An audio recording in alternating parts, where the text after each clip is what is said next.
Hi vlog, welcome to my guys. Nata dire ron sa mong balay kung video ta. Ano tong ako ah.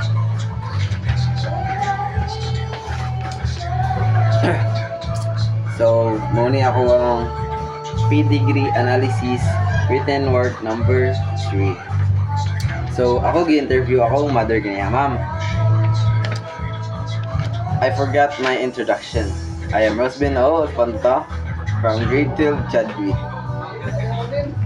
Yes, then sa written work number 3, ma'am, kay ang nakuha mo nga pedigree analysis kay among ka-drop her. Namana gid mo, ma'am. Since akong father nga side, ma'am, kay iyang lolo ay iyang father kay drop her pod niya. Ayan nakuha, ma'am. Tas ka mother nga side kay iyang papa kay nakuha pod ni mama. So drop her, both akong parents kay drop her, ma'am. Then kami mga anak galing manghod, kaduha nga manghod ako, kuya ug si ate. So akong ikaduha ra nga laki nga manghod, ma'am, ang wala na drop her. Kaming upat na drop her. So mao ra to, ma'am. Tama ba? O tama na?